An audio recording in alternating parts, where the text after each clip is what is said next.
Welcome to DEZ Engineering channel. Here, you will find video related to product and graphics design. Also video tutorials for the above listed domains. Also there is free project files. Watch complete.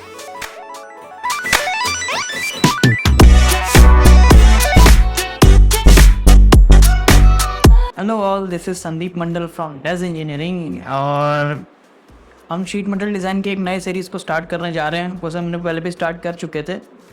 इस topic का नाम है defining fasteners in sheet metal, how industrial design works, और कैसे हम fasteners को define कर सकते हैं शीट मेटल जब हम डिज़ाइन कर रहे हैं कोई भी प्रोडक्ट। तो मैंने एक सैम्पल प्रोजेक्ट बनाया है। इस पूरे टॉपिक का मेन एम है कि आपको एक्सप्लेन करना कि आप जब स्क्रू डिफाइन करते हैं M3, M4, M6, M8, जिस टाइप का आप स्क्रू डिफाइन करते हैं उसके हिसाब से कैसे आप किस टाइप के होल क्या डायमेंशन रहना चाहिए होल का शीट मेटल में।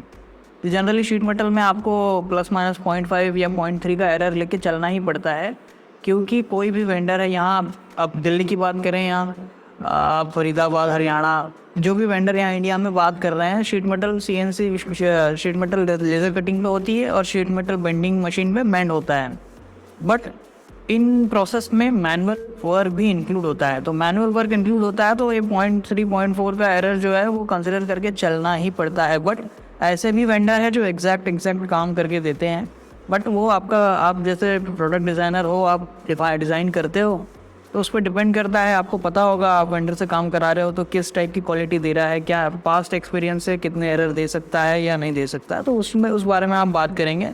और किस टाइप के स्क्रूज देने हैं, तो स्क्रू बहुत मेनली डिफरेंट टाइप्स के होते हैं। हम जनरली एलन स्क्रू यूज़ करते हैं।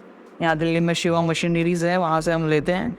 और स्क्रू सबसे पहले अगर फास्टनिंग की बात करें तो स्क्रू एंड नट्स ही आते हैं।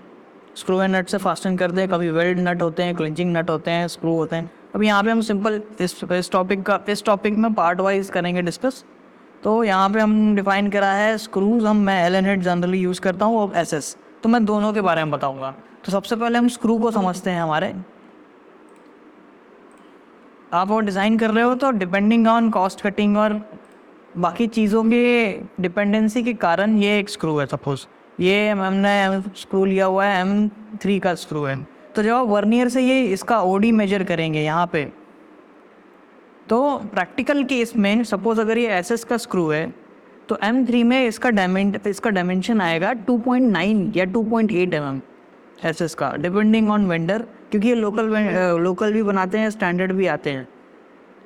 तो उस हिसाब से आपको शीट मेटल में इसको अगर इंसर्ट करना है, एक्यूरेटली इंसर्ट करना है, आपको प्ले नहीं चाहिए, वाइब्रेशन का एरर है प्रोडक्ट डिज़ाइन में, तो आपको जो डायमेंशन देनी पड़ेंगे अप्रॉक्सीमेट 3 का अगर स्क्रू इंसर्ट करना है किसी शीट मेटल पार्ट में, तो 3 का डायमेंशन, मैं तो 3 का देता हूँ। मेरे वेंडर एक अच्छा वेंडर है तो वो उसके एरर ठीक कम होते हैं। पास्ट एक्सपीरियंस से मैं 3 का डायमेंशन देता हूँ। और वो डिज़ाइन पे भी डिपेंड करता है कि कहाँ एरर आएगा या नहीं आएगा।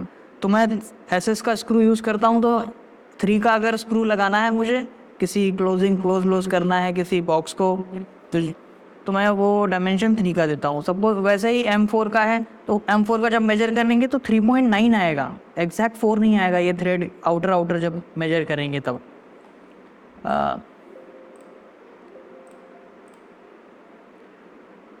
तो वैसे ही M5 का भी है। तो ये 0.1 और 0.2 कम ही होते हैं। तो यहाँ पे मैंने सीरीज एक डिज़ाइन बेसिक बनाया है कि एक बॉक्स है शीट मेटल का, और उसको आपको यहाँ से बॉक्स का कवर लगेगा और ऊपर से स्क्रू लगाना है, पीछे से नट टाइट कर देना है। तो इसको इस तरह से, ये एक बेसिक एग्जांपल है। डिफरेंट प्रोडक्ट बनते हैं तो मैंने एक एग्जांपल एक्सप्लेन करने के लिए लिया हुआ है। तो यहाँ पे M3, M4, M5, M6 और M8 का स्क्रू लिया हुआ है, और उस साइड दूसरे। तो जनरली सॉलिड वर्क मॉडल्स में तो आपको एग्जैक्ट वही साइज़ मिलेगा। 3 का है तो 3 का, 4 का है तो 4 का। बट मैं प्रैक्टिकल केस की बात करूँ तो ऐसा ही होता है। पर ये केस तब होता है जो 0.1 कम होता है, 0.2 कम होता है डायमीटर फास्ट मेट्रिक थ्रेड के स्टैंडर्ड के हिसाब से। वो इसी केस में होता है SS के स्क्रू अगर आप ले रहे हो तो उसमें कोई प्लेटिंग नहीं होती, डायरेक्ट वो मशीन होता है, जंग लगता नहीं है जल्दी। बट अगर आप MS में जाते हैं तो MS में ना डिफरेंट टाइप्स के स्क्रू होते हैं। वो नॉर्मल भी होते हैं, एनोडाइज किए जाते हैं, एनोडाइज के बाद निकल प्लेटेड होते हैं, क्रोम प्लेटेड होते हैं। तो इन प्लेटिंग से क्या होता है, ये ना एग्जैक्ट उस डायमेंशन के आ जाते हैं या थोड़े बढ़ जाते हैं, क्योंकि प्लेटिंग को कंट्रोल्ड एनवायरनमेंट में डिफाइन नहीं किया जा सकता। इस स्क्रू बनाने की फैक्ट्रीज और अदर फैक्ट्रीज हैं, वो बहुत सारी चीज़ें कंट्रोल नहीं कर पाती हैं, तो उनकी भी एक टॉलरेंस रेंज होती है भाई, 0.2 से 0.3 के रेंज में इसका आना चाहिए, प्लेटिंग जो चढ़नी चाहिए। तो उस हिसाब से MS के स्क्रू का क्या हो जाएगा फिर, अगर ये M3 का स्क्रू है यहाँ, तो ये जो सपोज अगर MS का स्क्रू लगाया, तो यहाँ पे जो ये डायमीटर आप मेजर करोगे, ये 0.1 0.2 एक्स्ट्रा आएगा ही आएगा। प्रैक्टिकल केस के हिसाब से स्क्रू ले रहे हैं तो आगे चल के आपको इस ट्यूटोरियल के बाद आपको ये मतलब सोचना नहीं पड़ेगा कि क्या होल दें, किस साइज़ का। आपको पता रहेगा हमको SS का स्क्रू यूज़ करना है तो ये होल देना है, MS का यूज़ करना है तो ये होल देना है। तो जनरली SS के हिसाब से सपोज M3 का स्क्रू है, मैं उसको ऊपर उठा देता हूँ।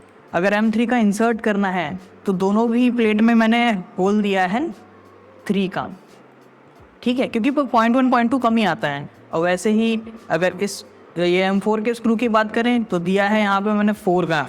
तो एग्जैक्ट SS के साथ तो मैं एग्जैक्ट दे रहा हूँ, SS के साथ एग्जैक्ट दे रहा हूँ।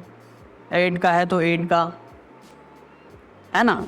लेकिन अगर MS का है, MS का स्क्रू है, MS का स्क्रू इस साइड, तो मैंने इसको ना बढ़ाया हुआ है 0.2 से 8.2,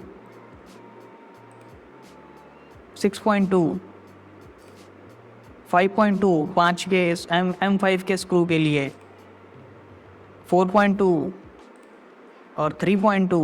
तो इस तरह से हमने स्क्रू को फास्टनिंग में ऐसे ही करना पड़ेगा आपको शीट मेटल डिज़ाइन, या आप मशीन भी करते हो तो भी आपको यही डिफाइन करना चाहिए। मशीन कंपोनेंट भी करते हो तो आपको पता रहेगा कि कौन से स्क्रू लगाने हैं, कौन से स्क्रू नहीं लगाने। तो जनरली हम एंटी थेफ्ट प्रोडक्ट बनाते हैं तो एलन हेड यूज़ करते हैं हम। आप यहाँ पे पैन हेड यूज़ कर सकते हैं, CSK यूज़ कर सकते हैं, बट उसका थ्रेडेड पोर्शन तो वही रहेगा। क्लिंचिंग स्टड का भी थ्रेडेड, ये जो नीचे वाला पोर्शन है चेंज तो होने वाला है नहीं। ऊपर हेड कुछ भी चेंज हो जाए, किसी भी टाइप का स्क्रू ले लो। तो इस तरह से आपको होल डिफाइन करने हैं। नाउ अब मैंने ये अब आप सपोज आप इंडस्ट्री में आपको प्रोडक्ट बनाने बोल दिया है किसी ने, और आपको वो फ्रीडम नहीं है वेंडर सिलेक्शन की, और आपको पास्ट हिस्ट्री भी नहीं पता है कि QC क्या होती है, मतलब उसके पास से वेंडर के पास से जो प्रोडक्ट आता है वो कैसा बन के आता है, कितना एरर कंसिडर करता है। तो उस केस में आपको ये जो होल साइज़ है, ये जो मैंने पहले बताया आपको, ये आपके साथ वेंडर अगर अच्छा जुड़ा हुआ है, काम करता है अच्छा रिस्पॉन्सिबिलिटी लेके, तो आप ये फॉलो करो और आपको ऐसा मतलब कॉन्फिडेंस है कि हाँ भाई वो कर लेगा। तो अगर आप नए हो, डिज़ाइन कर रहे हो, आपको कॉन्फिडेंस नहीं आ रहा है, तो सिंपल आप ये जो होल साइज़ है, अगर 8 का स्क्रू लगाना है तो 8.5 का डायमीटर दीजिए, 6 का लगाना है तो 6.5 का डायमीटर दीजिए, तो 0.5 एक्स्ट्रा करके दीजिए। तो क्या होता है वो जब शीट मेटल बेंडिंग में क्यूमुलेटिव एरर्स होते हैं, प्लस माइनस होता है, तो ऐसे प्रैक्टिकल केस में देखा गया है कि 0.5 बढ़ा के दो तो वो होल मैच कर जाएगा। और शीट मेटल में ही मैक्सिमम ये प्रॉब्लम आती है कि प्रोडक्ट बन के आ जाता है और कभी कभी होल ही मैच नहीं करते, तो हमें मैनुअल वर्क करना पड़ता है। तो ये मेरा केस है। बट आपको अगर वेंडर के साथ प्रैक्टिकल एक्सपीरियंस है नहीं वेंडर के साथ, तो आप 0.5 बढ़ा के दीजिए। आपको पता है वो एक्यूरेसी अचीव कर रहा है, बहुत बढ़िया कर रहा है, तो बस आप SS का यूज़ करना है तो एग्जैक्ट डायमेंशन दीजिए, और MS का यूज़ कर रहे हैं तो 0.2 एक्स्ट्रा करके दीजिए। सिंपल यही है फास्टनिंग मेथड में। और इसमें आगे और सीरीज़ है, आगे और पार्ट 2 पार्ट 3 वीडियो बनाऊंगा जिसमें मैं क्लिंचिंग नट के हिसाब से क्या देना चाहिए और स्टड्स वगैरह एक्सटर्नल थ्रेडेड स्टड्स के हिसाब से क्या होना चाहिए ये डिफ़ाइन करूँगा। So thanks for watching. इसको आप अप्लाई कीजिए और डिफरेंट डिज़ाइन और डिफरेंट बेंडिंग के बारे में, डिफरेंट बेंडिंग के डिज़ाइंस के बारे में अलग पैरामीटर यूज़ करना पड़ सकता है प्रैक्टिकल केस में। तो उसके लिए आप मुझे कांटेक्ट कीजिए, मेल कीजिए, या एनीडेस्क पे आके मैं आपको प्रैक्टिकली बताऊंगा। Thanks for watching.